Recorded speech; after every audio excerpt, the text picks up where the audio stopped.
We are live. What is going on, everybody? Welcome to another Angle of Pursuit podcast, your fantasy football home over at fakepigskin.com. With me tonight, from parts unknown, it's Ron the Mad Dog McLeese. What's up, Ron? Hey, how's it going, Kyle? It's great to be back here. I'm actually in Packer country, believe it or not, today, so on business. So I'm definitely outnumbered by all these Packer fans, but you're on that training camp roadshow, right? You got it. I mean, there's Monday Night Football, so it's not that bad, and we got a big guest tonight, so life is good. This is football season, so life is good. And let's bring in our guest. It's Matt Harmon. You know him from NFL.com. You know him from the Reception Perception. You know him from Twitter. What's up, Matt? Oh, guys, it's good to be talking to you again. I feel like it's been a while since we've gotten together and done this show. It's one of my favorite ones to always come on. It looks like Ron has like an actual professional background set up there with the trail and the leaves and the dock there. I should have done a little bit more work clearly with my background. You guys are outclassing me right now. Yeah, it took a lot of time to set this up, but I do want to say tomorrow morning I can wake up and say that I stayed in the Holiday Inn Express last night and all my problems will go away, hopefully, man. Let's hope so. Holiday Inn Express, if you want to sponsor our backdrops, we are more than willing. I did want to throw out a quick shout out to Bob Harris. He had me on Football Die Hard Sirius XM tonight. That was a blast talking fantasy with him. So shout outs to him. Before we jump into tonight's show, Ron, we got to talk about our new sponsor. Our friends over at Draft have hooked us up, and they got a promo code for you guys. So obviously, you guys play season long. You play Dynasty. Now, I'm not sure everybody plays best ball. Ron, I know you're a crazy man. I know you love to get in as many drafts as you possibly can, but that season-long management, that can, it can get tiring and get cumbersome. Obviously, rousing all those waiver wires, and our friends over at Draft have a nice little best ball system set up for you, so you get all the fun of drafting without the hassle of in-season management, without dealing with injury issues, without dealing the waiver wire. Is that something that kind of gets your motor running there, Ron? Definitely. I'm definitely done with all my dynasty and redraft. I got a few more keeper drafts, but it's definitely hard to keep up with, Kyle. And you get to a point in the season where you start missing out. Even early in the season, you start missing out on waivers and putting in your fab in some leagues just because you get so caught up in life and all the other things going on with all the shows. So definitely, this is a best ball format. That's definitely something I'm interested in. Basically just draft your team and sit back, and it's low maintenance. So why not go out there and get into something like this and know that you won't have to keep track of it other than maybe check in every once in a while and see how you're doing. Yeah, and it's a blast too. There's a fast-moving 30-second clock where if you want to just get a draft in, you want to do some prep for upcoming drafts, it's a great way to go. They also have slow-moving, so you can kind of be a little more deliberate with your picks, kind of plan stuff out. But head over to playdraft.com/fakepigskin. Not only do you get a free $3 entry with a $5 deposit, but you get a year of Fake Pigskin Elite, all of our premium rankings, DFS content, everything and anything that, extra stuff that we're going to be coming out with on Fake Pigskin. So make sure you check that out. You can also download it from the App Store. Use the code Fake Pigskin when you're setting up your account. You'll get that $3. You'll get Fake Pigskin Elite. We'll set you up and hopefully help you dominate all year long. So obviously we got the Reception Perception King, Matt Harmon. We are going to jump right in. But before we talk NFC South, Odell Beckham, he left tonight. He obviously seemed to have some sort of head injury. Was walking back to the locker room. There's a famous picture on Twitter. I'm sure you've all seen it by now. He's kind of on the ground holding his head. Matt, are you worried about Odell Beckham? Are you starting to maybe this can be something more than a minor injury, or do you think this is just if I have a draft tomorrow, I'm still comfortable taking him kind of where he's going? Yeah, I just popped back on Twitter just to check if there's any updates, and apparently from reports now, he's back on the sideline. He's in street clothes, and he's walking with a little bit of a limp. So it sounds like the Giants said he had an ankle injury. He passed the concussion protocol, so nothing to worry about there. He had an ankle injury, is what the team said, and of course they'll still take an MRI results. And I'm seeing guys like Gene Bramall, who's someone I really trust when it comes to injuries. Not every other goofball that has an opinion about what it might be. Like as soon as it happens, it always drives me nuts. Like people will guess what injury it was. Like, oh, come on, man. Like you know what the correct answer is always? I don't know. Like let's leave this to people who actually like have medical backgrounds. And Gene's one of those people. Obviously, Yeah. he's a doctor. Gene Bramall from Football Guys, if you don't know him. He apparently said like he could still there's still going to be an MRI. He could still have maybe a slight knee injury, but it does look like he's avoided anything super serious, like anything potentially season-ending or whatever. So that's good news. I think right now you just kind of have if you have a draft tomorrow, I mean you're kind of banged without knowing the news, but I'm still comfortable with where he's at. How you feeling over there, Dr. MRI? You're staying at the Holiday Inn Express. Obviously, you're gonna have some hot takes. I'll be honest with you. I don't know. There you go. I did see the replay. I'm just taking Matt's advice here. That's a pretty smart thing to do. Yeah, I mean, it's kind of the double whammy. If you're drafting, I don't think at this point, without knowing anything, why you're going to downgrade one of the best receivers, if not the best receivers in the game. So you just have to continue to draft him like you are drafting him until we know otherwise, for certain. Yeah, I'm watching the hit now. Obviously with all the concussion issues, defenders are going lower, and when you have to, take out guys, you're aiming for their knee, and that's how stuff kind of like this happens. Is that his knee obviously buckled and his head hit the ground pretty hard, but hopefully everything will be fine. I'm still comfortable taking him, among the elite receivers, assuming we don't hear anything major between now and whenever your fantasy draft happens to be. So let's jump in. Let's talk some NFC South, and we'll start with the Tampa Bay Buccaneers. If you hear that train coming down the tracks, it's just the Jameis Winston hype train. It's getting rolling. It's getting going. He's currently QB7. He's ahead of Kirk Cousins. He's ahead of Cam Newton. He's ahead of Andrew Luck. Obviously, Luck's dealing with his injury issues, so sets him back a little bit. But Matt, are people getting a little too aggressive with the Jameis Winston hype train, or do you think it's kind of warranted and he's ready to really take a stride this year? Yeah, people are definitely optimistic about Jameis Winston. I mean, looking at the quarterback board all over right now, pulling up the ADP on Fantasy Football Calculator, it seems like youth is at a premium for whatever reason at the quarterback position this year. You've got Derek Carr up in the single-digit rounds. You've got Jameis Winston climbed up into the single-digit rounds. Marcus Mariota, cheapest of them all, and actually the guy I like the most, he's in single-digit rounds. But Carr and Winston are really kind of puzzling to me, especially Winston. And I like Winston as a fantasy quarterback this year. I have him right now in my fifth tier, the highest guy in my fifth tier at quarterback 11. So I definitely think he has back-end quarterback 1 potential, but I don't know that he has, top 8 upside necessarily. Look, when the Bucs were winning games at the end of last year, they were a much more run-heavy team, much more defensive-oriented team. And, I think it's always important when you're projecting things for fantasy, you have to ask yourself, what does the team want to do in order to win football games? Because that is their priority. Making our fantasy teams happy, not their priority. So I just don't know that the Bucs are going to open up the offense to the degree that Winston is going to have a high volume of attempts on his plate. Even though I do really like the setup of this Bucs offense, and perhaps this is what's driving the hype train right now. I mean, their weapons right now are really tantalizing. They've looked great in the preseason.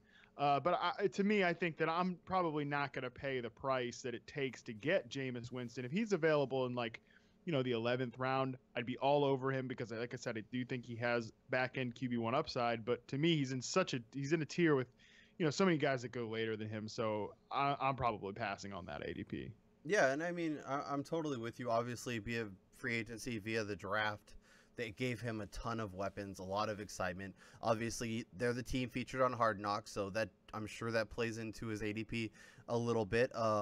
In terms of dynasty, in terms of down the road, I think there's obviously that potential there. If everything falls into place, like I could see him kind of at the back end of that, top 5, top 6 range. But yeah, like you said, this is a team that wants to run the ball, and we'll talk about the running game here in a bit, especially when Doug Martin comes back. But it does feel a little aggressive for me. Ron, what about for you? Yeah, I would definitely agree with Matt. I think we all know the hype train's already started. It's been rolling for actually quite some time now, and I think a good pivot would be just like Matt said, Mariota. He's going to give you some points with his legs too, and we're going to see more of a balance with that offense. And he's just you can make the same argument for him as far as getting as many weapons added to the arsenal there this year with Corey Davis and Eric Decker. Seasoned vet just like Jackson is for Tampa Bay and Winston. So, I mean, if you look at last year's numbers, I know it's hard to do that, but I mean, he did throw for over 2 touchdowns in 9 of his 16 starts. He also only threw for over 300 yards in 2 of those starts. So I know this year he has more weapons.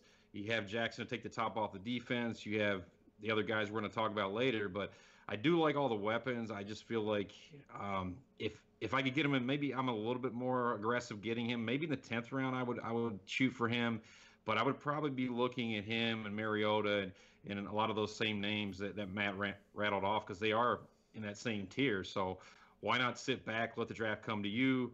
Don't reach for him, too early, and in that double-digit, kind of sweet spot, you should be able to get a really good, decent QB1 in that range, and not have to overpay for the hype train that is now fully rolling with James Winston. Yeah, I'm 100% with you. Like Kirk Cousins, Cam Newton, Mariota, like that. Anyone, whoever's left of that tier, like I'm very happy to have them. And if Jameis is that guy, obviously I'll be doing backflips. I think there's a lot of potential there in this offense. It's just I'm not going out of my way to make sure I get him because in the grand scheme, I mean, give me Andy Dalton 5 rounds later and I'll be just fine. But Matt, let's talk about what this means for Mike Evans because obviously, Deshaun Jackson helps. Get that safety attention, should give Mike Evans a lot more one-on-one opportunities. We'll talk about your boy Chris Godwin here in a bit, but, Evans is the 4th receiver off the board, the 7th overall player in PPR. Are you comfortable taking him where he's currently going? Yeah, so I feel like I don't really have a strong stance here on Mike Evans because I totally get arguments like people that like JJ Zachariason has made. He wrote a great piece on Number Fire detailing how Mike Evans' 2016 season looked like a lot like DeAndre Hopkins' 2015 season, in which those two went the same way. They put up berserk production in the first half of the year, and that was when they were getting, their teams were losing. It's like the same thing I mentioned with Winston earlier. The team was losing with Tampa Bay. Evans was getting funneled a ton of targets. Then in the second half of the year, his volume dropped from about 12 targets per game to about 8 targets per game, which, that's a pretty significant drop off.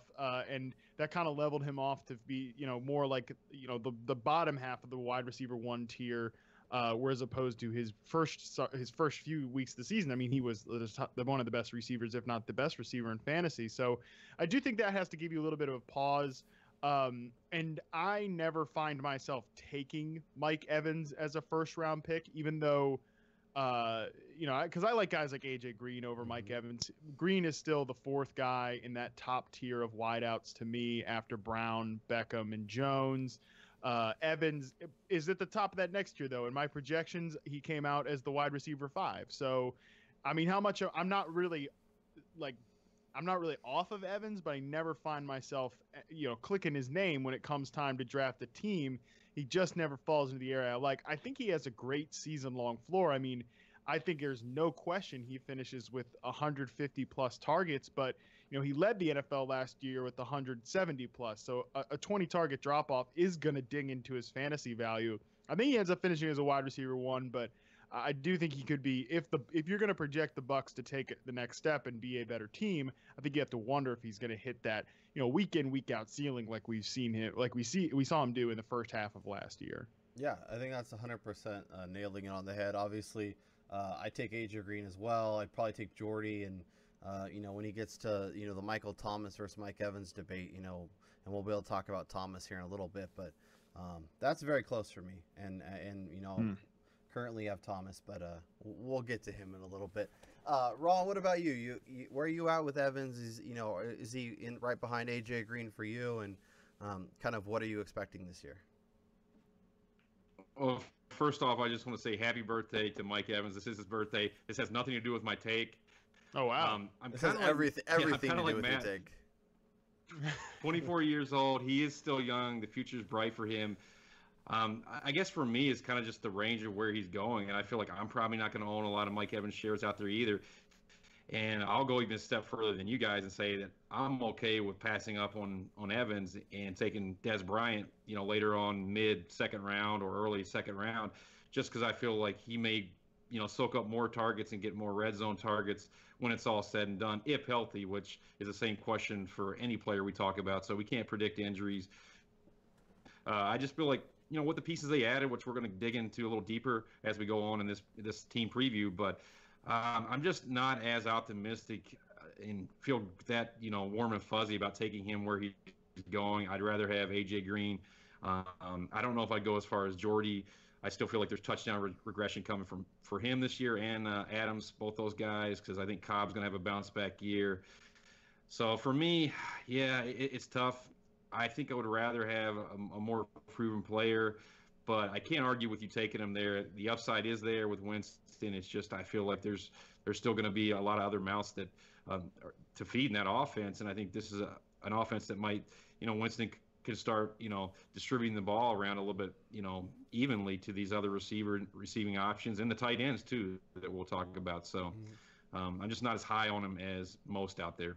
Yeah, I just wanted to throw one note in on Evans real quick before we move off of him, and just because we just spoke a little negatively of him, I feel like, and I just want to it hurts because like he's one of my favorite receivers in the league.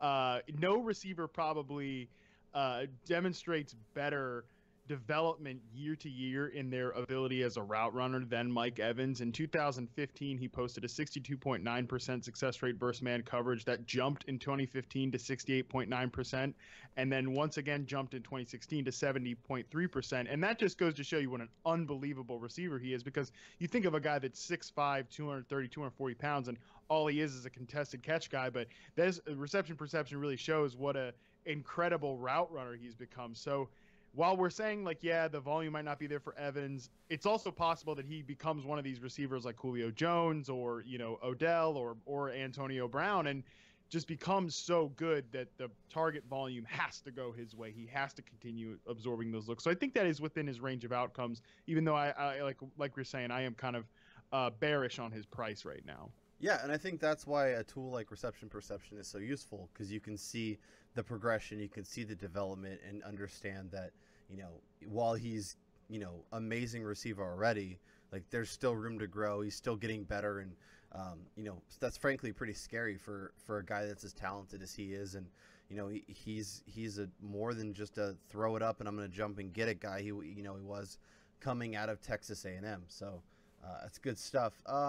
I think Deshaun Jackson, let's talk about him for a little bit, because even if he's not, he's obviously a guy in best ball. He'll have his big weeks.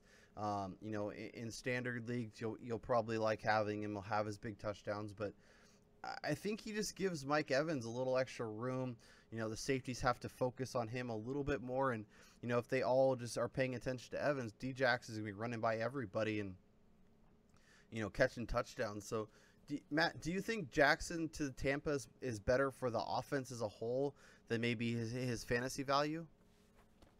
Yeah, no question. I mean, guys like Jackson make the entire offense better, harder to defend, more efficient, no matter what they do as individuals. Like, Jackson could catch 40 passes this year, and he'd still be a great signing for Tampa Bay. I mean, and I don't project him to catch 40 passes. That's not what I'm saying. But, like, he could be kind of an unproductive guy as an individual, but just his mere presence is going to make that entire offense better, because you just can't – I mean, and you're seeing it – we talk about Hard Knocks, but you're seeing it on Hard Knocks. You're seeing it in the preseason. Like, this guy can still fly. He still has that speed.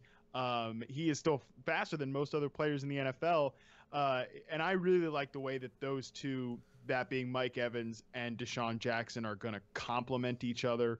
Both are obviously great vertical threats. Evans with more with size and physicality than Jackson with just pure speed.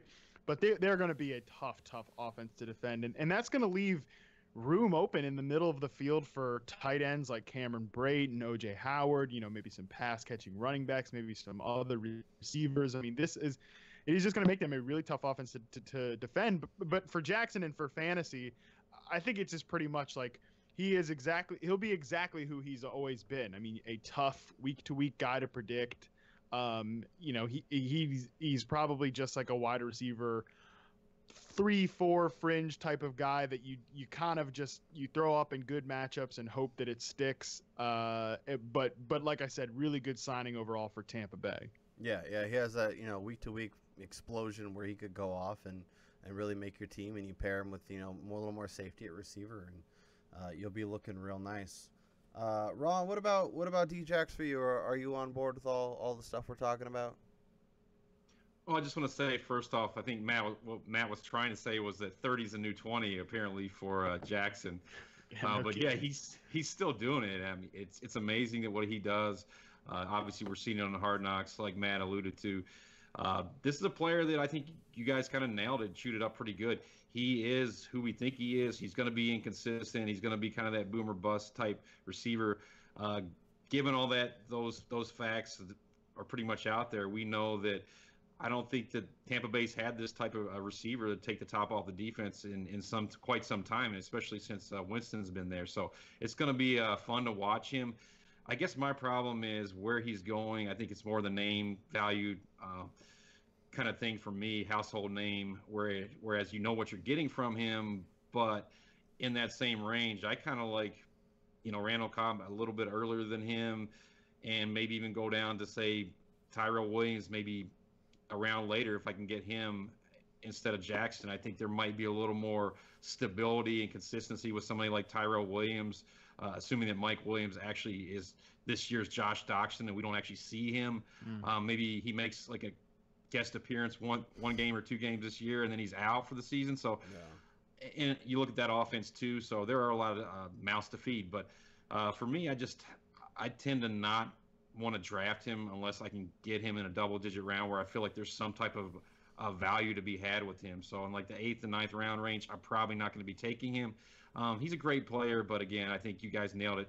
But he's going to be a better player for Tampa Bay than he is probably for his fantasy owners this year.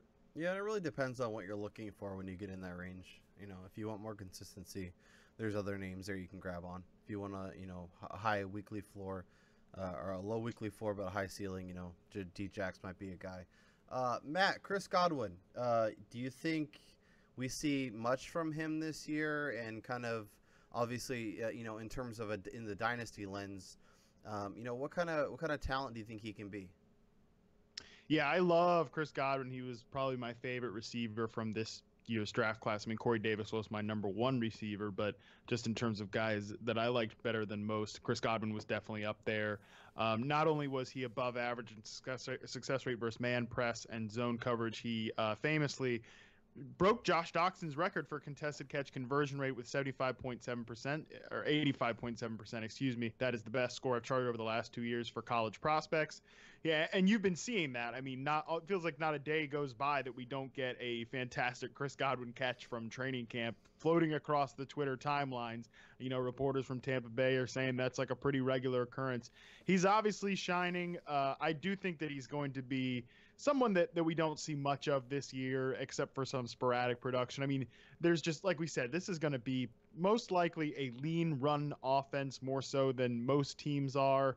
They seem to be right back in on the Doug Martin experience. And I think that's going to just lead them to be more of a conservative run-heavy team. And you've got a target monster in Evans. You've got a guy that is going to demand the football in Deshaun Jackson. I think Cameron Brate is really underrated, and they obviously spent a first-round pick on O.J. Howard. So it's just a crowded house right now there for targets, and I don't think that leaves much for Godwin to pick off the bone this year. But in coming seasons, I think he's definitely somebody that's going to be on the breakout radar, especially as this Tampa Bay offense and its number 1 overall pick quarterback continues to improve.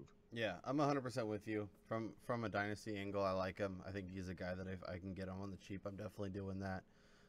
Ron, let's talk about the tight end situation because everyone's rushing to the wire to draft O.J. Howard. Obviously, the kid out of Alabama has big play potential, but Cameron Brate was really good last year. Obviously, Jameis Winston, he loves his tight ends. He looked to Brate early and often. If you're looking for a tight end towards the end of your draft, is it Cameron Brate or is it O.J. Howard for you? For me, I'm going to go with, I want to say the more proven tight end. I mean, obviously we saw him break out last year, and he was one of Winston's most trusted targets over the middle and safety valves. And we saw that connection really take flight. And I think we were going to see more of that this year. I think a lot of people were just going to go ahead and, go after the young rookie, with a super high ceiling. But we all know that how that works out for tight ends. I mean, there are some exceptions to the rule, but even Hunter Henry, he was it was a perfect storm for him with Gates kind of getting banged up, and the fact that he was mentored by Gates, and then the offense that they ran and the red zone targets that he was given. So I think all that kind of added up to him being, a touchdown dependent type tight end last year as a rookie. But we don't typically see that in rookie tight ends. This could be a situation where he could definitely score 5-6 touchdowns or more, but there's no guarantees. And I think in a PPR league, you have to go with the safer bet. One that's going to be out there. He's already knows the offense. He's already got that chemistry connection with Winston. So I would definitely tend to go with Braid. And, again, Howard maybe later on if you can. I don't ever do this, but, if you want to pair the two together and if you can get them in a similar range, or maybe you take Howard a little earlier and everybody sleeps on Braid and you can get him in the 12th rounder later. That's not a bad scenario, but, again, I don't like handcuffing a tight end, but I could see where this might be one of the situations where you might be able to do it if people just forget about Braid. Yeah, well, I mean, clearly they are taking O.J. Howard 2 rounds before Cameron Brate. That's just crazy to me. Matt, are you on Team Brate? Oh, all the way, yeah. Like I mentioned earlier when we talked about Jackson, I mean, the fact that Mike Evans obviously is a dominant number one and Jackson is, one of the most dangerous receivers in the league with his speed, that's going to open up a ton of room in the middle of the field. And Cameron Brate saw over 60% of his targets and snaps from the slot last year.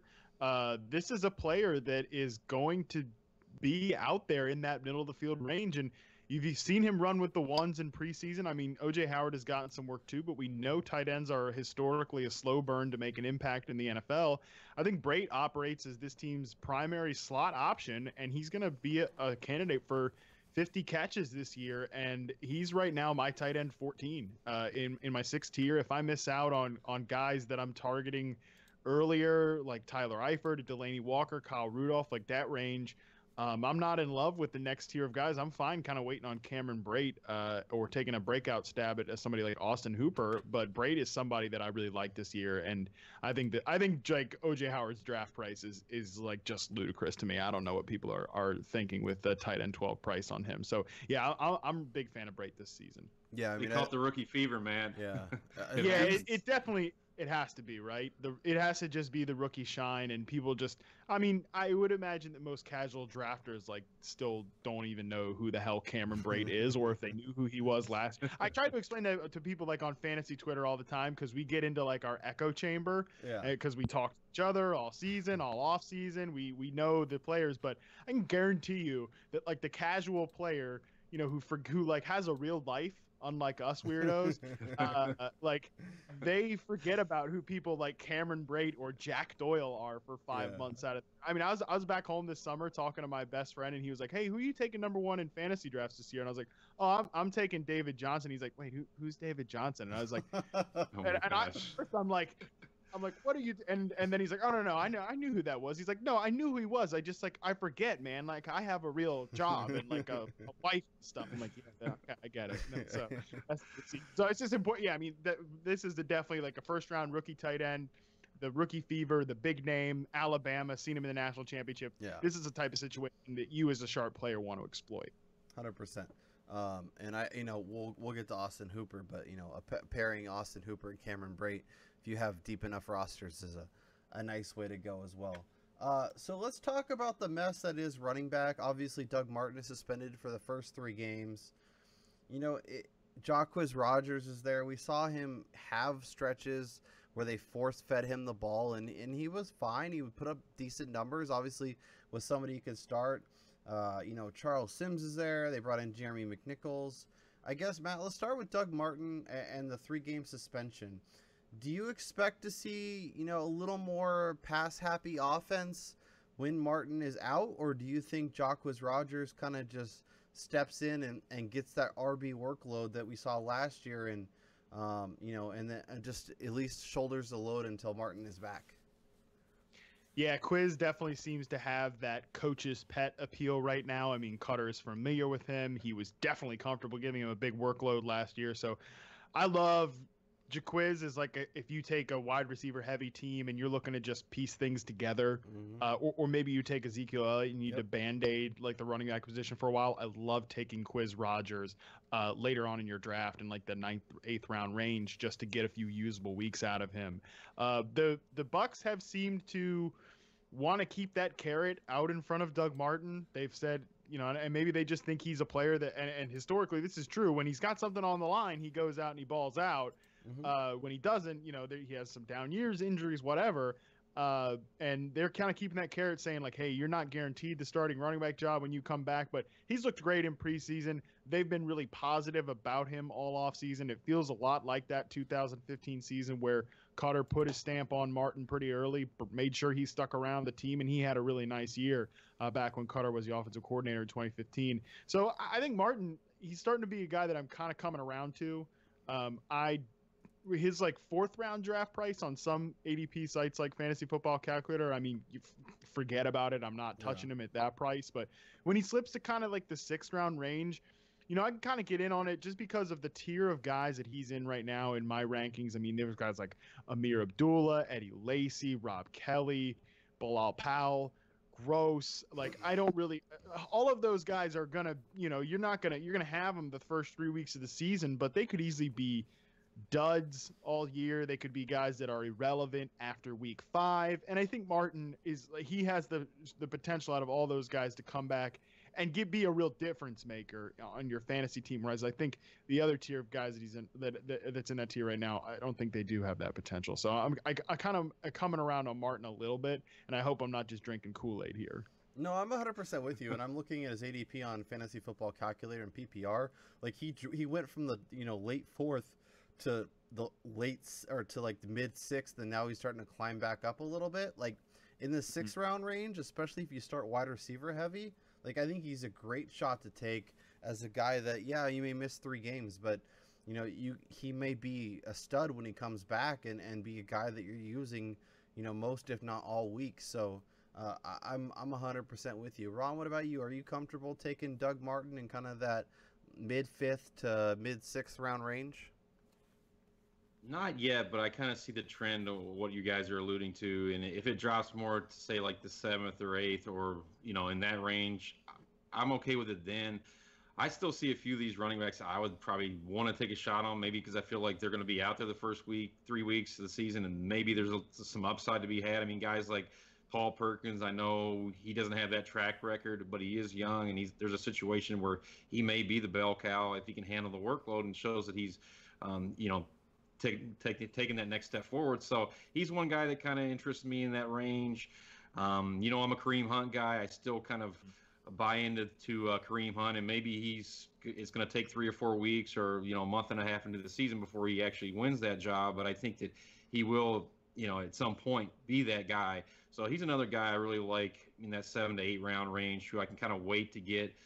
I guess I kind of like a little bit of the receivers in that range too, so that's probably why I won't have him. But like I said, 7th, 8th round, I can live with that. But right now, I'm probably not going to draft him in the 6th. It really depends on how you kind of build your team too. If you start receiver heavy, True. I think he makes a lot of sense. If you get a couple running backs, especially early, you're probably targeting receivers in that range. And there is some guys I'm with you that I kind of like that are going around there. Jamison Crowder, Willie Snead. So there's stuff to like. So it really depends on roster construction. Matt, do you think Charles Sims kind of has that safe weekly floor in PPR leagues as the 3rd down pass catching back, or do you think that kind of those days are kind of behind him?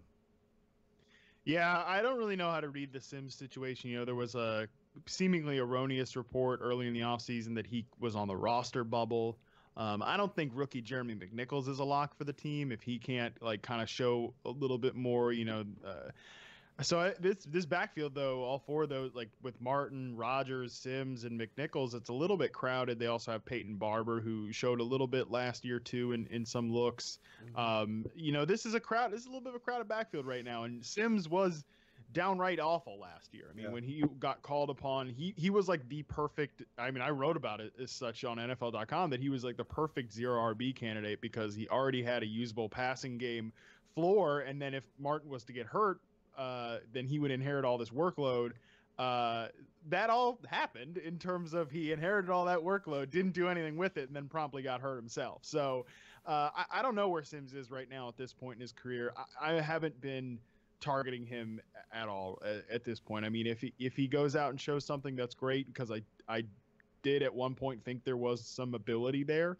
But last year was definitely not a good sign for him. Yeah, and it probably left a bad taste in Dirk Cutter's mouth. Obviously loves Jacquez, and it's a lot cheaper to keep Jeremy McNichols around. So if Sims is the guy that is cut, I wouldn't shock me, especially if they can kind of spin it as, oh, we're giving you an opportunity to go somewhere else and try and make a roster. You're not going to get touches here. So, that will be interesting to kind of keep an eye on, or maybe that comes after Doug Martin returns. Who knows? But yeah, I think it's Martin. I think it's Rodgers for the first 3 weeks, and that's kind of it. Let's head down to the Dirty South. Let's talk about those Atlanta Falcons. Ron, Kyle Shanahan's gone. How do you kind of value this offense as a whole? Are you kind of pulling back the reins? Do you think it's going to be all systems go? Where are you at with the Falcons offense? Well, I think we have to be cognizant of coaching changes, and there's definitely regression coming. I guess the main question would be how much regression is going to come with the changing of the reins of the offensive coordinator position. Shanahan was so good at how he set up this offense to succeed and kind of keep it somewhat balanced with the pass run. We saw obviously monster year from Matt Ryan. I mean, we were talking about this before we brought Matt on, and just rattling off his touchdown numbers, and then there came last year, and it's like, whoa, that was basically the outlier last year. And for me, I'm just tempering my expectations a little bit, but I'm not, again, I think you have to still know that all those pieces are in place. The personnel, for the most part, I think that they can still go out there and put up a lot of points. The defense has definitely improved, but I still think that in this division, there's going to be some high-scoring game scripts out there where they're going to be forced to air it out in some occasions, and a lot of occasions actually. So again, I'm bringing them down maybe a notch or two, but I'm still pretty optimistic that I think with all these weapons, if they're healthy, they still have enough firepower to put up some big numbers. So I'm not backing off that much. Matt, what about you? Obviously, I don't want to buy into narratives too much, but when you lose the Super Bowl after being up 28-3, I mean, if things start to go wrong, I could see, panic setting in a little bit. Obviously, Shanahan's not there. It took Matt Ryan, basically a whole year with Shanahan before things really got rolling and obviously exploded the next season for a massive season. Shanahan gone, like, how are you kind of tweaking what you think about the Falcons offense? Yeah, I do think it's like kind of flown under the radar as a storyline that Kyle Shanahan was, I mean, truly a difference maker as a play caller last year for the Atlanta Falcons, and then they go to the Super Bowl, and then they replace him with a guy who's called exactly as many plays as I have at the NFL level in Steve Sarkisian. So I do think that's been a little bit undersold as a storyline. And I'm with you that obviously, to quote my mentor Sigmund Bloom, narrative belongs in fantasy football analysis. And I do think that there is some level of ability of wanting to, kind of be cognizant of like how can this team bounce back. But right now, I do think the weapons in Atlanta are just so good. Their line is in sync. It sounds like Sarkisian wants to keep things pretty lock and key in terms of what we saw from the Falcons offense last year and keep things kind of the same.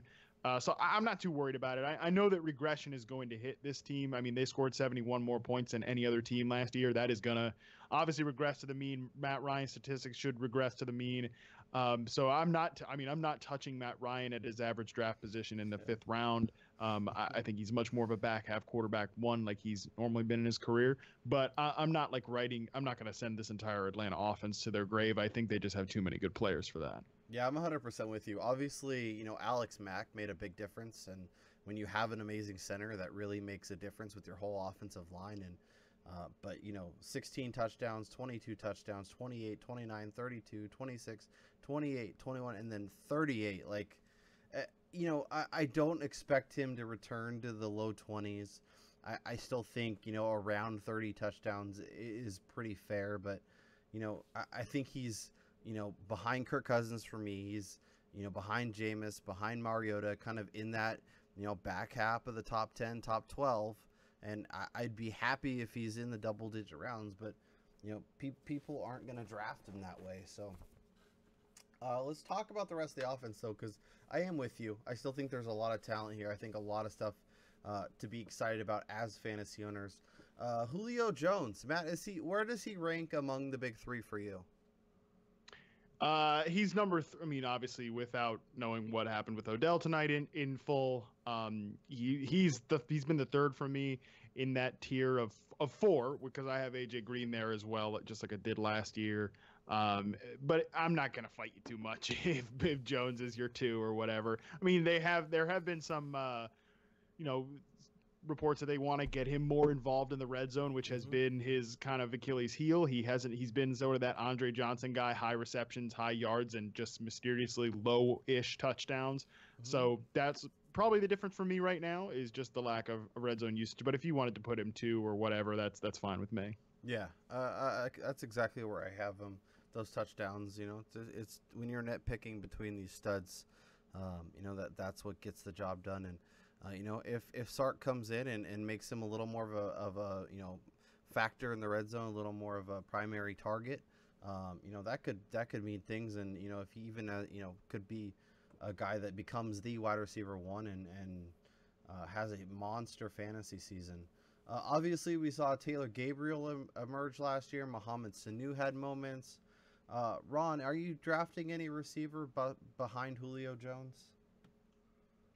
Hopefully I don't have to. I really don't. I'm not getting that excited about Sanu or Gabriel. Gabriel, I think he was more of a function of Shanahan, and Shanahan knew exactly how to use him and exploit him against defenses, and we saw that time and time again.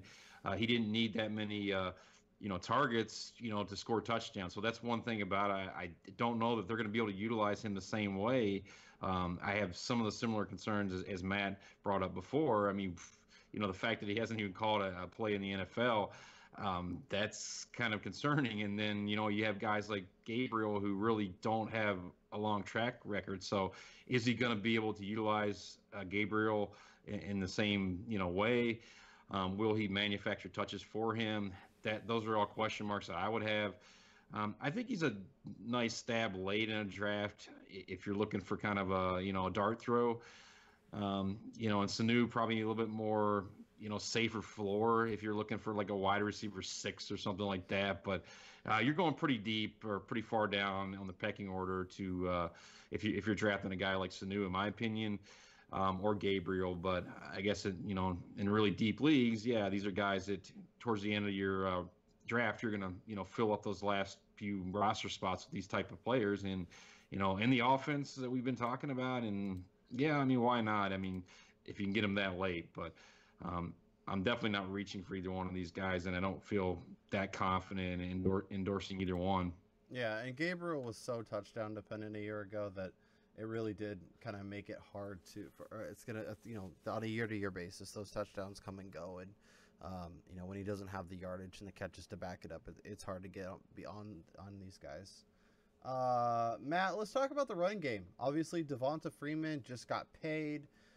He's been a fantasy monster, a guy that is among the elite at running back. Tevin Coleman's still there. This is a guy that obviously had 8 touchdowns last year, so everyone's pushing him up draft boards. You got to remember he only had 1 his rookie year. Kind of how do you see the running back landscape shaking out? Is Freeman among those top guys for you, and then kind of where does Tevin Coleman sit? Yeah, Freeman is one of the top guys to me. I mean, look at a position in which we consistently and correctly bemoan the fact that it is so volatile year to year. Freeman has turned in at the running back position double-digit touchdowns and over 50 catches in each of the last 2 seasons. And people were worried about him as a regression candidate from last year, and he still was super active around the goal line, and like I said, still featured in the passing game, despite the fact that Tevin Coleman also caught over 30 passes last year too. Freeman is just rock solid. I mean, he's the running back one in a good offense. Like, that is exactly the type of player I want to target in fantasy. Right now, he is my running back 3 in my, second tier after Johnson and Bell, and I have him ahead of LaShawn McCoy just because while I believe McCoy is, better player, whatever, and also in a run-heavy offense, I'm really worried about the overall offense in Buffalo right now. So I would take Freeman as a mid first, late first round pick over LaShawn McCoy. Looking at my entire second tier of running backs right now, you've got Freeman, McCoy, Jay Ajayi, DeMarco Murray, Melvin Gordon, Jordan Howard. I feel like I have a big question about all of those players except Devonta Freeman, which is why he's in my running back 3 spot. I love him this year. If I get to around that second round turn, I'm really happy taking him there. 100% in agreement. He's also my RB3. The weekly, the catches, the targets, that, he's obviously not Le'Veon Bell, he's not David Johnson, but he's probably the next best thing, and that reliability and safety. I'm with you. I don't like to draft running backs early if I can avoid it, but he's a guy that I feel like I can trust, and he's reliable. So, if the year I draft him will be probably the year he burns me, but I think there's a lot to like there. Ron, what about you? I think it's a safe floor that kind of intrigues me the most with Freeman, because even when he's not scoring those touchdowns and he's getting vultured by Tevin Coleman, that he's going to catch 5 to 6 balls, and he's going to get that yardage, not to mention the yardage he gets on the ground. So yeah, I mean, the touchdowns, he had 11 last year. Again, I think this is a guy that maybe we might see a little bit of regression in the touchdowns, just because maybe they make it more of a 60-40 split, and we might see a little bit more of Tevin Coleman sprinkled in. But I mean, like Matt said, I mean, I can't disagree with him. I've always been a Freeman guy. I'm not backing off Freeman. I just feel like we don't know what to expect as far as the coaching changes. If they want to work more Tevin Coleman into the offense, then they could have the opportunity to do that this year. But I still say, I mean, he's definitely, I'm not going to disagree with Matt. In PPR, I mean, he's got to be number 3, and I think there's those question marks, like you said, with all the rest of those guys after him in that tier. I mean, even my guy Jordan Howard, I feel like we don't know what to expect, and Cohen's look really good. So, if he can't catch the ball, then he's going to lose some snaps there. Whereas Freeman, that's his game, that's his MO, and that's where those are the plays that he's gonna make with this offense. So he definitely props up that value a lot with just knowing that he doesn't have to score a touchdown every week, and he's still going to get you that safe in a PPR league, double-digit point total at the very least. So that's the floor. The ceiling's kind of through the roof. Yeah. And Matt, Tevin Coleman, obviously big touchdown season, but in terms of his usage this year, obviously he's going in the 7th round. That feels a little aggressive for a guy who's kind of touchdown dependent, obviously has that big playability, obviously can be a factor, catching the football. But, when you're looking at a running back in the 7th round range, are you comfortable taking him there? I think I'm okay with it, just because you're trying to kind of want a starting secure running back, but those are basically gone by the 7th round. I mean, you've got Frank Gore. Yeah, right. You got Frank Gore, Danny Woodhead. I like those guys. But then you're starting to get into the Rob Kellys, the Eddie Lacy range, Terrence West, Thomas Rawls. Those are all the guys kind of in the same range as Tevin Coleman. And look, I agree that as long as Freeman is there, Coleman is pretty much just a spike week player. So he's definitely somebody that you want to be super sensitive to roster construction. I don't know that I necessarily want to take him as a running back that I'm relying on as a pillar of my team on a week-to-week basis. Maybe somebody I can throw in as a running back 2 option that I can hopefully get the boon weeks out of, even though those should be slightly unpredictable. But it's also fair to mention that, if something was to, God forbid, happen to Devonta Freeman, I mean, Tevin Coleman would be money. That's why people are drafting Derrick Henry right now in the 6th round at a running back 30 draft cost. And Coleman is not, whatever you want to argue talent wise, also a really good player. in a great offense that's built to run the ball. So if something was to happen to Freeman, he would be a great bet then too. Do you prefer Coleman or do you prefer Derrick Henry?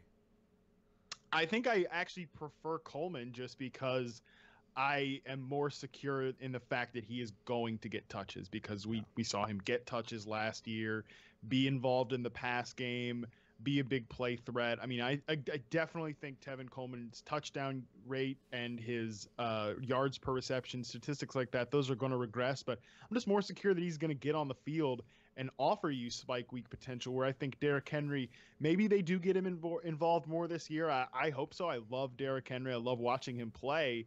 But I just don't, I think it's easily just as possible that he is a strict backup again, just like he was last year. Yeah, and I'm 100% with you. I'm taking Coleman just because of that safety. And, we don't know what the Titans are going to do. I mean, if they're going to be, obviously they brought in Decker, they brought in Corey Davis. If they're going to be throwing the ball, those plays have to come from somewhere. And that could come out of Derrick Henry's pie. And now all of a sudden, you may get a game against Jacksonville where he gets second half work and ends up being a usable guy. But I think Coleman kind of on a week-to-week basis will give you a lot more potential. Ron, what about you? Tevin Coleman or Derrick Henry? I'm 100% going Tevin Coleman, and it's just a lot of the same things that Matt already said. But I think the thing for me is obviously he's coming into his third year. He knows the offense, and I do feel strongly about them getting him more involved. And like you said, I think he had 31 receptions on 40 targets last year, kind of a smaller sample size. But this is a guy that came into the NFL, on the Falcons, was drafted, and a lot of people said that he didn't fit the system. And this has been a guy that's definitely shown that he did fit the system, and that he is that good, and he can be depended on. So definitely that upside is obviously through the roof. If there was something that happened to Freeman, God forbid, but I just definitely feel safer about taking him in that range. And I think that we talked about it before when Matt alluded to, going zero RB. If you are that guy and you want to go zero RB, I think Tevin Coleman's a great target in that range. And to Matt's point, previous point with Rodgers, I think those are two guys you could probably get in that same range, maybe Rodgers around later. And those are two guys to kind of start out with in that strategy, and grab some other guys later, maybe a Fat Rob. So it could work out, and I do like Tevin Coleman a lot this year. I think that this is going to be a guy that where he's going right now, I think that's pretty much where you're going to have to take him, and I feel pretty good about taking him there. Let's talk about Matt's Carolina Panthers. I kind of alluded to it earlier, but this is a team that, has talked about kind of changing the way they play. Obviously brought in Christian McCaffrey, brought in Curtis Samuel. Matt, I guess, do you expect a kind of a flip of the switch and for their scheme and their play to be, grossly different? Or do you think Cam Newton's kind of who he is, and he'll take his deep shots, and obviously they'll have some wrinkles with Christian McCaffrey that they've shown, throughout the preseason and whatnot. But I guess, where do you see this offense kind of evolving over the season? Yeah, so I do 100% believe in the evolution of this offense, the way they have talked about. Look, this is a coaching staff in Ron Rivera's group that has shown an ability, which not a lot of coaches do, to identify something that they are doing wrong and to fix it. Years ago, it was when Ron Rivera became Riverboat Ron, when he was realized, hey, I'm too conservative. I never take chances on fourth down. I'm playing it too tight to the vest. And he was the rare coach who had, back in that 2013, 2012 season, that had that epiphany and became a more aggressive coach. I mean, that happened. That does not happen for most coaches. So I believe them when they say that this is something that they want to do, and they're committed to it. And they showed it with their offensive moves, signing Russell Shepard as a free agent. He's a guy that's not, the big, tall burner guys. He's more of a route running receiver. I mean, I don't think he's going to be a big part of the offense by any means, but definitely showed what kind of player they wanted. Then they go out and they take Curtis Samuel and of course, Christian McCaffrey. And look, Christian McCaffrey, they take him with the 8th overall pick. I know for a fact just how much they like this kid, just how much they want to make him the centerpiece of this offense alongside Cam Newton. I mean, it's always gonna be the Cam show. Yeah. That is just life in Charlotte right now. It's the Cam show, no doubt about it. On and off the field. But at the same time, I think that Cam Newton wants to embrace this change. You saw him grow frustrated last year, constantly being put in bad situations to take hits, to take a beating, because this offense has been, for the last few years, just one of the most, in my opinion, hard to watch offenses and grossly mismanaged, and with a lot of variance in it, because in 2015 we saw it all go right. They were hitting deep shots because they had great pass protection. But then when in 2016 pass protection fell apart, the margin for error is just so slim in that offense, with the constant deep shots, these high degree of difficulty routes that they have, these receiver runs, these low percentage passes that Cam Newton has to take. I mean, there's not many quarterbacks that have been given fewer layups than Cam Newton has been given in his NFL career. And I think that is exactly why Christian McCaffrey is there, is to give him that layup receiver in the screen game, in the short passing game, split out in the slot, and also just as a runner. I mean, I think as a running back, he's a perfect fit for what they want to do. He can go up in between the tackles. He can give them a lot of variations, much like a LaShawn McCoy type of runner can be. I think he's that type of player. So I'm all in on this offense changing. And I know there's stats out there like Cam Newton, his completion percentage on short throws. Look, you can't tell me that he can't just figure out how to dump off the ball to Christian McCaffrey. It's a very chicken and egg argument to have, considering the players that he was been playing with the last 3 years. I mean, nobody that gained early separation in routes, and that's exactly what Christian McCaffrey is going to do. I do believe he is a transformative figure, and I think basing anything that you're projecting for McCaffrey off what Carolina has done in the past, I think is rather fruitless, and I've locked him in for 60 catches this year. I think he gets that pretty easily. Yeah, I'm in agreement there. I'm a big McCaffrey fan. Let's see, I have him for like 50 catches, but I think that's very fair. He's obviously gonna be a guy in PPR leagues that's going to be super valuable. And if you want to rush Cam like you have the past few years, he's gonna be able to have that check down. And McCaffrey's going to be able to, once he's in open space, good luck getting to him. So with that said, Ron, Cam Newton, this is a guy that's been a top 5 quarterback for this past 6 seasons. Obviously last year there was a problem, a lot of dropbacks, a lot of, guys in his face early, took some big shots. Do you think he has the potential to kind of get back to that top 5 value, or, do you think they're going to kind of the way they're kind of evolving the offense is going to be hard for him to put up the raw numbers to kind of be in that range? Oh, I think it's the every other year thing, right, with Cam Newton. But last year was not a good year, and just, Matt pretty much touched on a lot of the reasons why we didn't see, the real Superman. He wasn't there. He was asked to do way too much. I'm pretty optimistic. I think this is a guy that we know what he's capable of doing. They're putting all the pieces in place. They are catering this offense to the new weapons they have. And I'd compare it to like trading in that Volvo for Maserati. And I mean, you're going to see a big difference, I think, with just, McCaffrey there, being able to create plays. Maybe they use Samuel kind of in the same vein as, say, like a Tyreek Hill for the Chiefs. And I totally agree with Matt. I think that, it's not asking, Cam to change that much, to make those dump off passes. To guys that can take it the distance, can make the defender miss. I saw McCaffrey, and I forget which preseason game it was, and the move he made, I think this past weekend. It was sick, and I'm just like, my jaw was on the floor. I was like, I'm gonna have to rewind that and watch it again, because it was that beautiful, and I'm like, that's the kind of player they have now. They're going to be able to utilize him, and they're going to cater that offense to him. And I feel good about that, and I feel like they can do a lot of the same things, sprinkling in Curtis Samuel, and he's a dynamic player in himself, and he's probably not getting as much hype because of the injury, but according to reports right now, he is starting to get more practice snaps. So that's something to watch too, because I think that's a player that definitely could be very, very dangerous in that offense and play off of McCaffrey and all these other weapons they have. So not to mention, Cam, won't be that guy on the goal line that they always have to roll out and bootleg. Now they have these guys that they can bring in.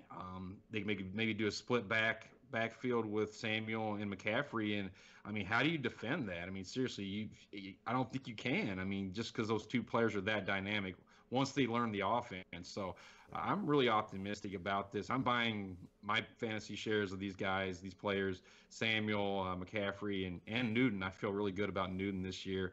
I actually traded him for Luck in a dynasty in a DLF league, and I got another piece too. I believe maybe Macklin or John Brown. I forget which one, but this was after Cam's surgery, and we didn't really know about Luck. So, I'm gambling on Cam. I'm pushing my chips to the middle of the table, and we'll see what happens. I'm really excited to see kind of how this team lines up on a weekly basis, the kind of unique looks they're going to show us, with McCaffrey, with Curtis Samuel. Matt, is McCaffrey your favorite rookie running back this season? Yes, I think he is. Leonard Fournette, I still believe I have like a spot ahead of him, but I think that might need to change considering all the mess that's become of the Jacksonville quarterback situation and the way their offense is. But I think like of my McCaffrey's ADP was tough to come around to too, because I still think Jonathan Stewart's going to play a role on this team, but it's one of those situations where I think McCaffrey's just going to at some point, if he hasn't already, he's going to have that can't put the genie back in the bottle moment, and he's going to, like I say, be that centerpiece of the team. So yeah, he's my favorite rookie running back right now, and Dalvin Cook definitely climbing, whereas Fournette and Joe Mixon, guys I liked earlier, are kind of falling right now. Yeah, I love me some Dalvin Cook, but McCaffrey's right there with for me. Are you comfortable taking him kind of, that late third, early fourth round range he's currently going? Yes. I'm definitely okay with taking him there, especially in a PPR format. I actually took him. Well, I tried to take him in the third round of a draft last night, and he went ahead of where I projected him to go. But he was somebody I was comfortable taking in that range. And yeah, I just, like I said, I'm really in on the whole McCaffrey experience, and I'm fine with him in that format there. Ron, what about you? McCaffrey, your favorite rookie running back, and do you comfortable taking him kind of in that third, fourth round range? I wasn't at first, and then I'm definitely warming up to him, seeing how they're using him. I think another thing to look back on is, at Stanford, he ran 65% of his snaps with eight or more in the box against that. So, and he was able to, run, through them. They did have a good offensive line at Stanford. I know we're flipping the script here now with Carolina, but I think I'm a little bit more optimistic now looking at those numbers and weighing, how this offense is kind of molding it, for his skill set. So I think that's, again, another reason why I think we could see the, changing the guard this year. It could be the handing the torch here from Stewart to McCaffrey. And in PPR leagues, this has got to be your number one running back. I know we can bang the drum for Joe Mixon, but, Gio's still there. And how quickly does he come along that offense? And I just feel like McCaffrey's a safer bet right now. If I'm drafting tomorrow, I think McCaffrey is my number one rookie running back. Yeah, and if you go back in a dynasty format, he's definitely my top running back. In redraft, he's close, but in dynasty, he's definitely the top rookie back to me of this group. There's definitely a lot to like, and we like those running backs that catch a lot of passes, so he's going to give you that. And I'm kind of bummed that he's playing so well in preseason, because now everybody can see, oh wait, he can actually run between the tackles. Maybe I can draft him a little bit higher. If you go back and watch the Stanford tape from 2 years ago, this guy was a monster. And just real quick on Joe Mixon, just to kind of cement our arguments here, he only ran 10% of his snaps with 8 or more in the box, and again, he's going to Cincinnati where that offensive line is not that good. So Jeremy Hill's definitely still those there, question marks. So Jeremy Hill's got that role locked down. It is rough. I mean, for Mixon right now, not to get off on the Mixon tangent, but and it just goes to show you like how fast our assumptions can be taken asunder. Like just a month ago, I felt like Mixon was the one that looked like he could really usurp his backfield. And look, he still has, I think, the talent by week 4 to just push aside, goofballs like Jeremy Hill and to really take over the passing game work. But right now, I think with Gio healthy and looking good in training camp, he's definitely going to carry some passing game work. Jeremy Hill, as much as we all hate how or we don't like his talent. He's probably going to be the goal line back, and that is going to put Joe Mixon in that gross Amir Abdullah role of like just working between the 20s, not having enough pass game work to have a usable floor. And that's going to just make his margin for error really thin as a fantasy bet. It's just, like I said, it goes to show you how quick things can change. Yeah, those takes we fire off in May don't always hold up, as we approach August. And, I think Gio Bernard showing us, I thought, okay, Mixon will be at least a third down back, then he'll show his talent, and he could have a real shot to steal it. But, there's a lot of mouths to feed. It'll be interesting to see if Marvin Lewis kind of lets Mixon be the guy, or if he kind of works him in slowly, and basically heading into next year, he'll be the guy that we all want to draft. So Matt, with all the changes we've been talking about, obviously Kelvin Benjamin's still there, Greg Olson's still there, Devin Funchess is still there, even though he's terrible. How does it kind of how does it kind of shake out for the guys that have been there for a while?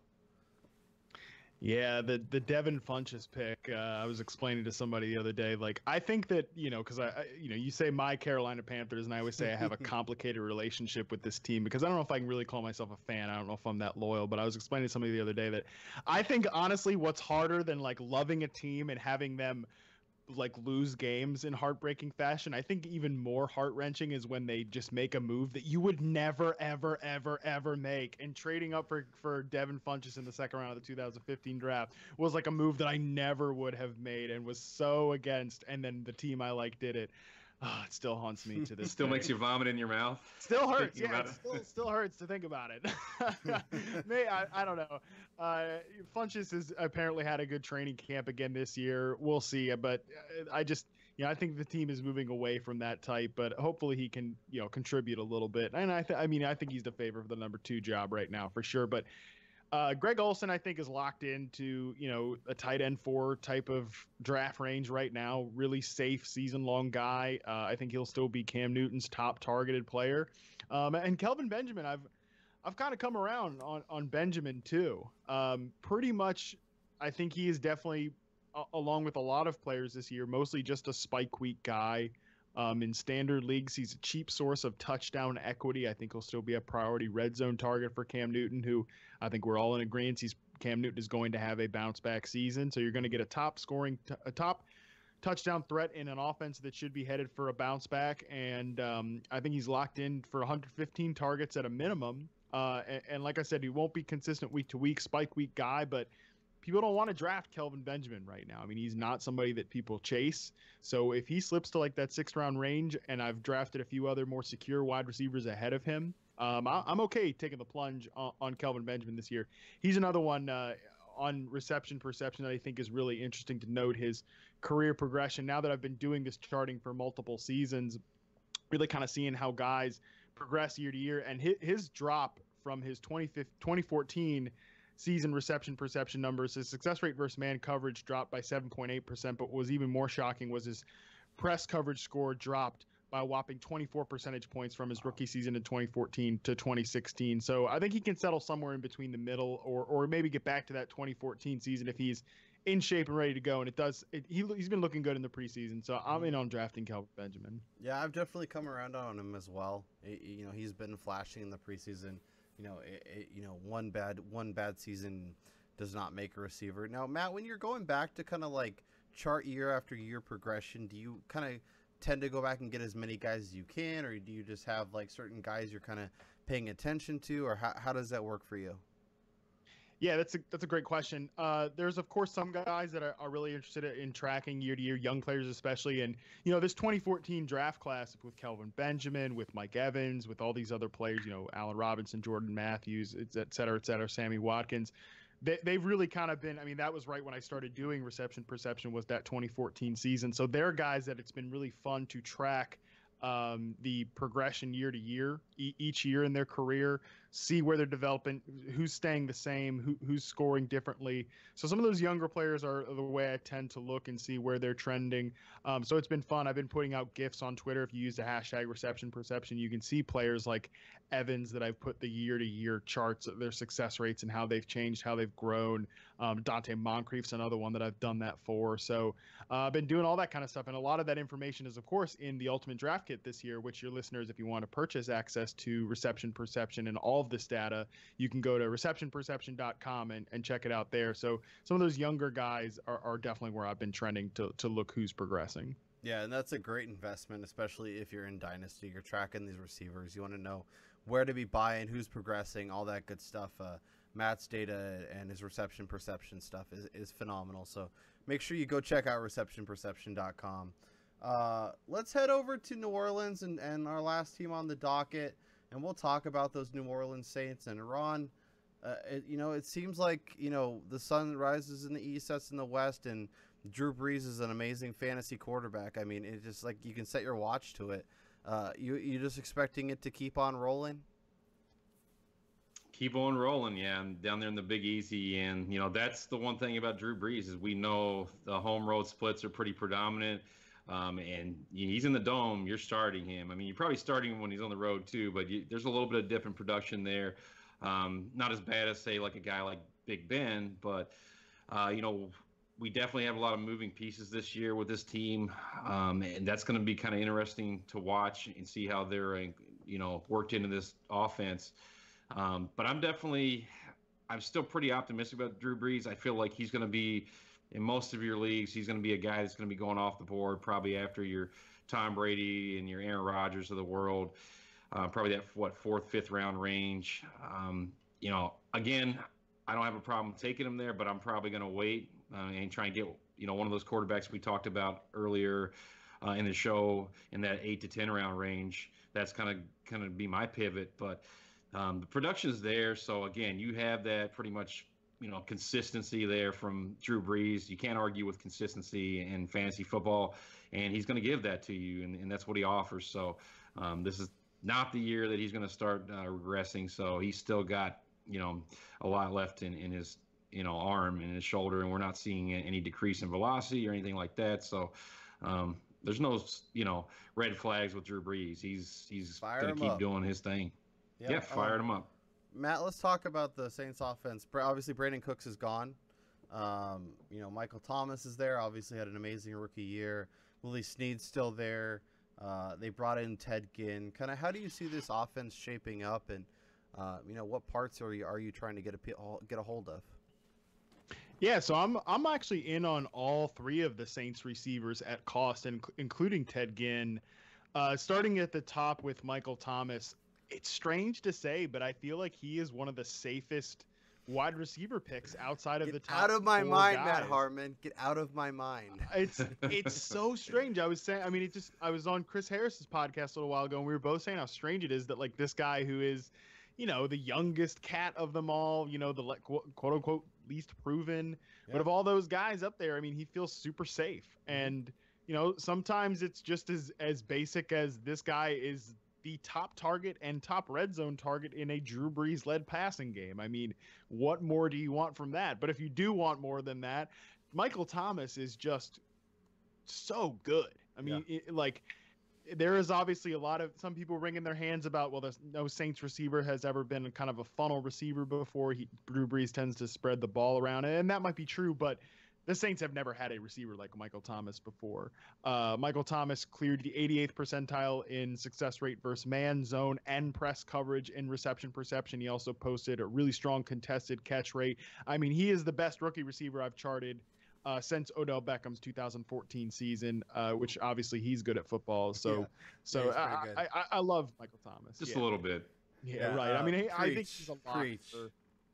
He's a lock, man. He's locked in for 90 catches again, probably, and to lead this team in targets. I'm also really in on Willie Snead. He's a longtime reception perception favorite, another guy that as soon as he hit the scene, the methodology was really positive on his early results. His 2016 season is the only season in reception perception history where the receiver scored above average on all routes on the route tree. So that just goes to show you what a good technician Willie Snead is.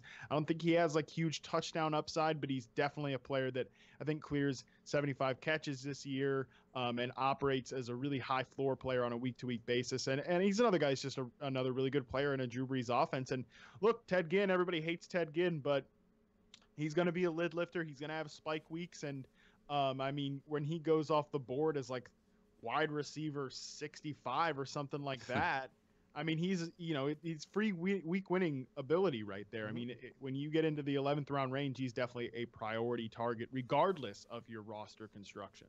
Yeah, I'm 100% in on Ginn. I mean, he's going to get probably 100 targets. I mean, if you're like Deshaun Jackson, just grab Ted Ginn several rounds later and be really happy.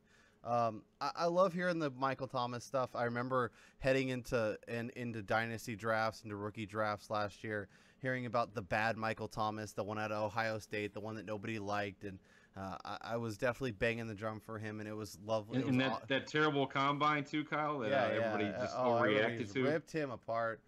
If Brandon Cooks was still there, Matt, I guess I wouldn't be so comfortable taking Thomas kind of where he's going. I think. But yeah, like with Cooks leaving, I feel like his targets are so locked in. His production feels so safe. And for a guy like I'm very comfortable taking him. Obviously you can get him in the second, but if I want to go receiver heavy and some of the big dogs are gone, AJ Green's gone, Jordy Nelson's gone, I'd be fine taking him kind of in the back end of that first round. Yeah, in a 14-team PPR draft, I took him at 12th overall. So I'm in on that. Like I said, I think he's safe. I think he allows you to go for more of a volatile player like a Dez Bryant or Amari Cooper, and Cooper is the player that I took in the second round of that PPR draft I just mentioned last night.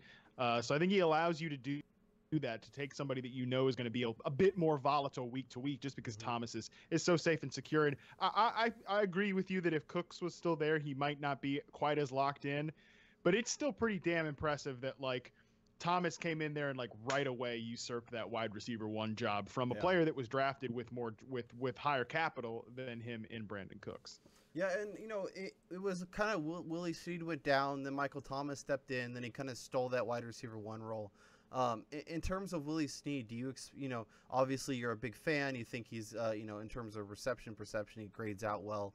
Do you think he kind of jumps back in and kind of has the role he started the season with last year as middle of the field underneath guy that can get a boatload of targets from Drew Brees? Yeah, I think he'll be kind of their slot. It remains to be seen whether he's going to play a little bit of flanker too, because he was, but for whatever it means, he was behind Ted Ginn on their early depth chart. He's had some injuries in the offseason. They didn't give him a contract extension, so he's a player that the Saints really like. I think he's likely to be the number 2 behind Michael Thomas in terms of overall targets. And like I said, I just think they will be some of the more high percentage targets, some of the shorter passes, the shorter routes, because he's been filling that slot receiver role since last season. So that's kind of the way I project this team right now, with Ted Ginn probably getting about 90-ish targets, which is right around his career ceiling. So I like Ginn to fit that role too. Yeah. Real quick on Snead, because you're driving this train for us, and you have been for a couple years now with Snead. Are you taking him over Crowder? I mean, I'm looking at the ADP on Fantasy Football Calculator. They're right there next, bunched up next to each other, and I feel like the hype for Crowder right now is going through the roof. Which one do you feel safer with this year if you're drafting right there and you got to pick between Crowder or Snead? I have Snead in a tier ahead of Crowder, and pretty simply just because if the Washington offense stays as is, which it's not really an offense that will do that, because Jordan Reed is inevitably going to be hurt and miss games and whatever. Like I think both Pryor and Crowder need kind of that disaster scenario to pay back their ADP. I mean, I think 90 catches is within the range of outcomes for Jamison Crowder, but I also think he will need an injury to Reed and maybe to Josh Doxson, which both are well within the range of possibility. I mean, they've already been hurt this offseason. But he'll need that to in order to hit that upside. I mean, I don't think the drafters are really accounting for just how crowded that Washington passing offense is right now. Yeah, that's fair. It's definitely an interesting mix. Is Stephon Diggs and Willie Snead kind of in the same tier for you, or is Diggs in that one behind it? Diggs is in the tier ahead of Snead. He's in my 4th tier. Actually 2 tiers ahead. He's in my 4th tier, and Snead is in the 6th tier, behind a tier 5 of more volatile guys like Tyreek Hill, Martavis Bryant, and Terrell, the aforementioned Terrell Pryor. I love Diggs. I have him at wide receiver 15 this year. I'm completely comfortable taking him in the late 4th round of PPR drafts and 5th round of more traditional formats. Look, Diggs is an incredible player. He's cleared 70% success rate versus man coverage 2 years in a row. He bumped up his success rate versus press coverage score last year from a sub 40th percentile score to a score over the 75th percentile. Love Diggs, think he's an incredible player. And of that, kind of grouping that you mentioned in drafts right now, Larry Fitzgerald, Jarvis Landry, Julian Edelman, Willie Snead, Jamison Crowder, Emmanuel Sanders. I'm kind of in on all of those players at their cost. Maybe not so much Landry and Edelman, but the Tates, the Sneads, the Crowders, the Sanders, then Diggs right there. I mean, he's the one of all those guys that I think can massively outkick his ADP and potentially finish as a wide receiver 1. If he gets 130 targets, I think he has a 90 catch season in his range of outcomes for sure. I mean, I think he is a superstar waiting to explode. So that's saying you trust Bradford. Yeah, Sammy. Yeah, man. I get it. It is Sam Bradford, but he was good. He was pretty good in that offense last year. And I think that if they want to continue to have the short passing game and those high percentage passes, I mean, that's Diggs' bread and butter. I think he can be that guy, but also offer vertical ability too. I mean, I'm kind of sneaky in on all of these Vikings guys. I think this offense could be pretty good as long as the pass protection and run blocking holds up. Yeah, I'm loading up on the Vikings in DFS week 1, and I cannot wait. Sam Bradford, Stephon Diggs, Dalvin Cook. I'm glad to hear you're so high on Diggs. It makes me feel a little bit better. He's currently even Treadwell, Kyle. Hey, if we get a Laquanosaurus Rex emergence, I don't know what I'll do. It just that will be just like the sign of the end. A of the tournament days. play, like less than 5%, ownership. Sure, why not? Yeah, I mean, look, Treadwell's got to stop throwing hands in training camp and getting hurt in training camp fights. That's apparently what happened. But he was like the clear number 3 receiver before he got hurt. So. Yeah. That's just good. That's good for Treadwell. We're progressing. Progress. We're progressing. We're getting there. Baby steps, guys. Yeah. Ron, what about you? Jamison Crowder, Willie Snead, Stephon Diggs. How do they kind of break down for you? I think I'm going to go Snead number 1 just because of the offense, and I feel like with those targets you guys were talking and alluded to previously with Cooks now out of town. It's tough for me to get on the Diggs train. I get it, man. He's that good, and he ran, I think, 70% of his routes just out of the slot last year. This is a guy that if he is playing a little bit more on the outside, he can make some bigger plays if Bradford can get him the ball. I'm just a little bit hesitant to buy in totally into that. This could be the year, and I'm probably going to be off of him, and it probably is the year for Diggs, and Harmon's calling it. So I think Crowder would be a little safer bet in that same range. Actually, you're gonna pay for Diggs if you want Diggs, and you're gonna have to take him a little earlier, I think, than just because of the name value and just that hype. And it's definitely there. So I like Crowder as my number 2, and it's close though. I think I'm gonna basically splitting hairs here, and I'm gonna go with Cousins because I trust Cousins, and because of what Matt alluded to earlier about 2 injuries for it to happen. I think those 2 injuries are going to happen, and we're going to see Reed out. We're going to see Doxson out. I hate to say it.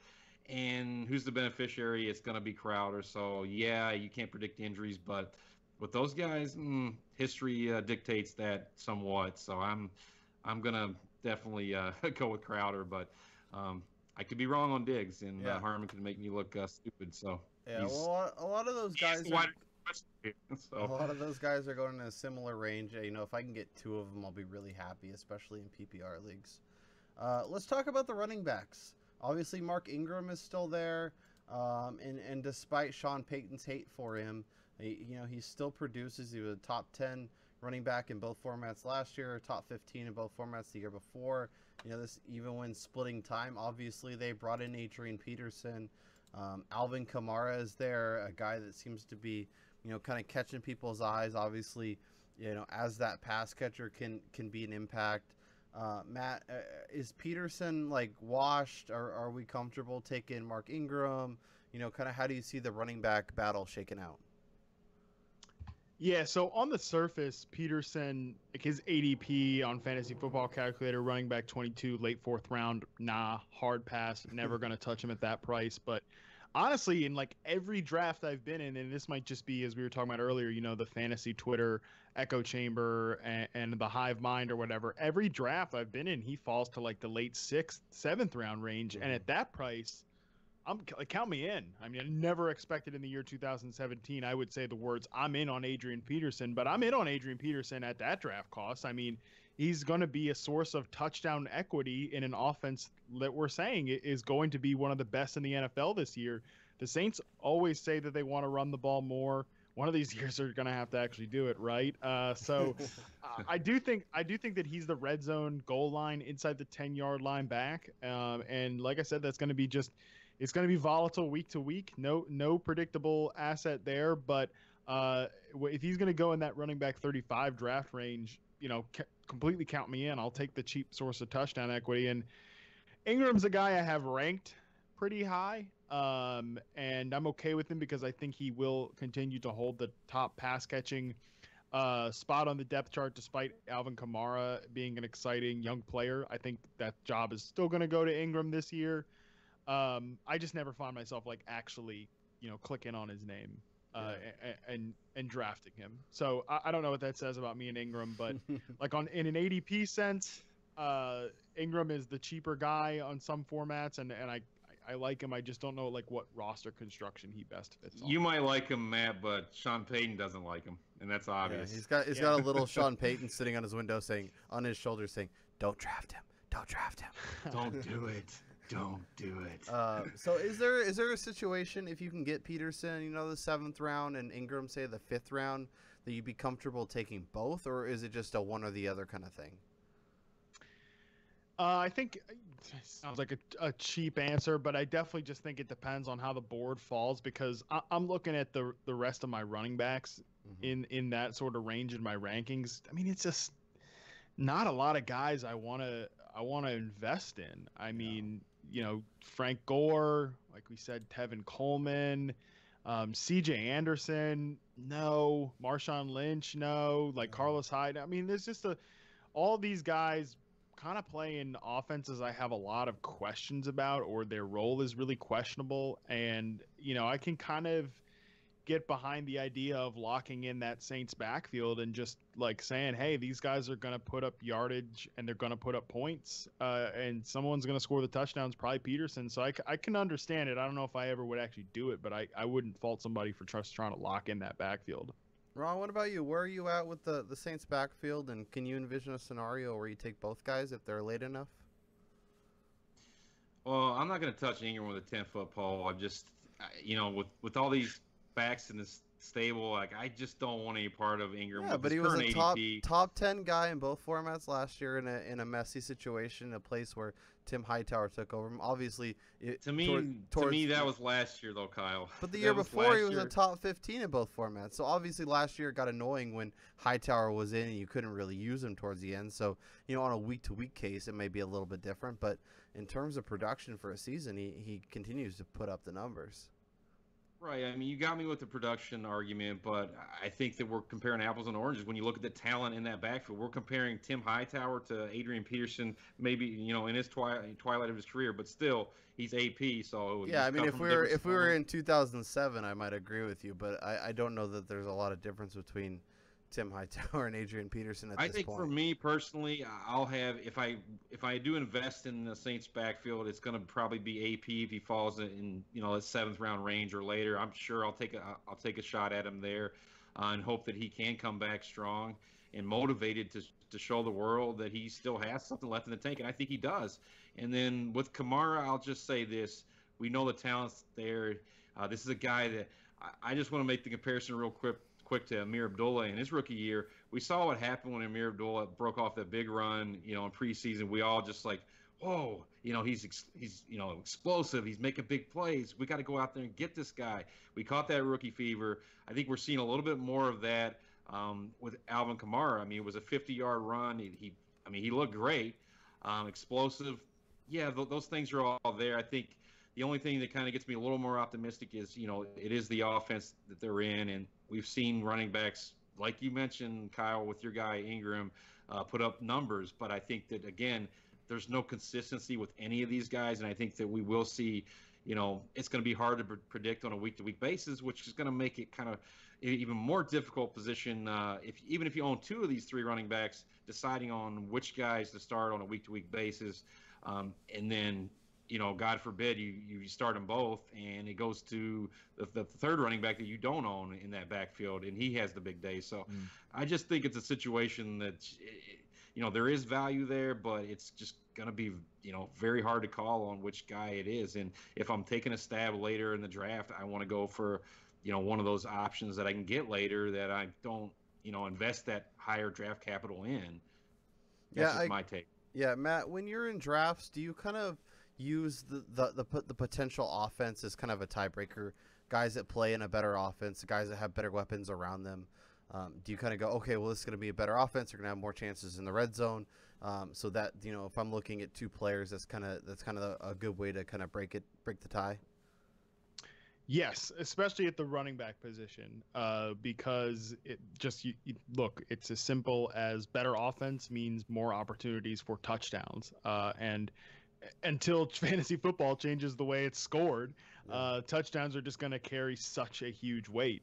So players like Adrian Peterson, who are cheaper sources of touchdown equity, again, depending on where you're drafting or whatever, in a good offense like the Saints, I think you gotta be intrigued by that. So yeah, I always am gonna default to a good offense, that is gonna feed a role. I'm not like people that want to draft Bilal Powell. I get it. Like he could probably catch 70 to 80 passes this year just because the Jets are going to be terrible and they don't have any wide receivers, are constantly going to be negative game script. But like, I don't want to draft anybody from the Jets, man. They're going to score like 15 total touchdowns this year or something horrible like that. So, and same thing with a Frank Gore. If the Colts are without Andrew Luck for multiple weeks, I mean, you can't feel good at all about starting the starting running back on a Scott Tolzien led offense. And it's as much as I like Terrence West, he's another one that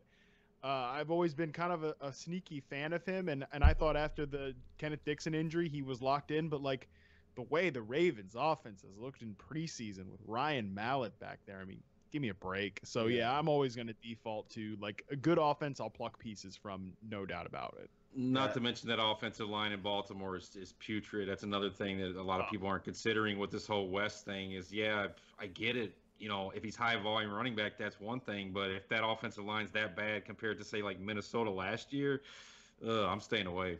Yeah, right. And, you mentioned Frank Gore. Ryan Kelly's probably out for 6 weeks, so there goes your center. There goes a big thing. Yeah, just nobody off the Jets, nobody off the Browns. Well, actually, the Browns have some pieces, but Jaguars.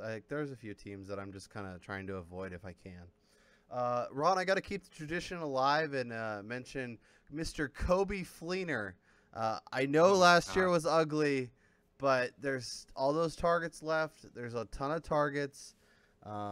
If you're taking a shot late, I don't hate taking Coby Fleener. Hold on, my dinner's just starting to come up. I can't find the barf bag or bucket here. I'm not in my normal man cave. You got me out of my element here. Coby Fleener. What is this Coby Fleener love, Kyle? I guess, Matt talking about an offense to invest in. I get it. The targets will be there. I just feel like, again, in that range, give me C.J. Fedorowicz. This is my guy. You plant your flag on Fleener. I'm planting mine on C.J. Fedorowicz. I think when Watson takes over under center, I think this is going to be a guy that he's going to lock onto over the middle of the field, and he's going to be just as valuable, if not more valuable, and maybe catch more touchdowns than Fleener. I just don't think Fleener's that good, personally. I think that he's going to be propped up by this offense and by the opportunities that he gets, which may be, better than some tight ends that you'll get in that ballpark. But to me, I just don't see anything really to cling to make me think that he's going to be a consistent option, which, most of the tight ends we're drafting, I guess, in that range are not going to be consistent anyway. But it's kind of just throwing darts anyway. But there's a few other guys I like a little bit more than Fleener. You're not selling me, Kyle. Matt, if you're looking at a tight end to that range, Coby Fleener interesting, or maybe Austin Hooper, Cameron Brate, kind of, how do you see them, if you're kind of organizing them for a draft? Yeah, we didn't really get to touch much on Austin Hooper, but I like him a lot. And I like last night, I was talking about this PPR draft I was doing. I was actually drafting a team for my girlfriend, and people were running on tight ends, man. Like they were all gone by like the single digit rounds, and I was like, we're gonna have to wait on tight ends. And she's like, well, who the hell are we gonna end up starting? I'm like, listen, I got a guy in my back pocket, and I think I don't know. She didn't break up with me over the fact that Austin Hooper is our starting tight end, but Austin Hooper is our starting tight end. So we'll see how this goes for Matt. You always have to have a guy, and you're exactly right. You got a guy, and Austin Hooper. I'm with you. I think this is a guy that you wait on tight end. That's your guy. Go get him late because he'll probably still be there, and the breakout I think is coming. This is a guy that definitely I like him more than Fleener. I like him more than Fedorowicz. Given the offense. Yeah, I have him as my tight end 15 right now. I mean, with what's available in that offense right now, target-wise, I mean, I think it's pretty easy to project him to get to 600 yards and 6 touchdowns. And, when you're in that back half of the tight end range, that's pretty much all you're looking for. This is an offense that if it is going to stay with the traditional Shanahan mold, he's a guy that is going to see a lot of targets. Tight ends are typically productive in that offense, and Jacob Tammy's gone now. It should be his job to lose. He was a favorite of Matt Waldman as a prospect. I think he could easily produce as a top 15 tight end. And in terms of Kobe Fleener, I mean, shoot, he better produce that way now that I drafted him on this joint team for my girlfriend. I said, I'm in trouble. Yeah, we'll check back in around week 3, week 4, and see how that's going. Yeah, I mean, don't worry, though. I could easily screw it up some other way, which I probably will, so don't worry about it. But in terms of Kobe Fleener, speaking of screwing it up, I don't know, man. I think I'm fine with Kobe Fleener as, like, in the 13th round of a best ball draft. And when I'm looking for tight end streamers, if I have gone that way in my draft, I think that Fleener is a guy that will be interesting just because, like I've been saying, it is a good offense and there will be touchdown opportunities there. So, but I don't want to draft Fleener at all as a starting tight end, pretty much just a best ball pick or a priority streamer during the year. Yeah, and look for those games where New Orleans is playing at home, makes a nice little guy to target. Obviously, if you want to draft Hooper and it doesn't pan out the way you expected kind of early, you could always go to the streaming route, and Fleener would definitely be on my short list. All right, this will do it for this week's Eagle Up Pursuit. Once again, want to thank our sponsor, Draft. Head over to playdraft.com/fakepigskin. Deposit $5. You'll get an extra $3 ticket for a draft on Draft. And you'll also get Fake Pigskin Elite for a whole year. All of our elite rankings, DFS, all kinds of waiver wire, all kinds of good stuff throughout the season. A huge thank you to Matt. Don't forget Dynasty, Kyle. Yeah. Huge thank you to Matt Harmon for joining us. Make sure you head over to receptionperception.com. Check out all of his great work. Boy, check him out on NFL.com and all over Twitter and all over the platforms. Matt, thank you so much. And for our listeners, we'll be back on Wednesday with another division preview.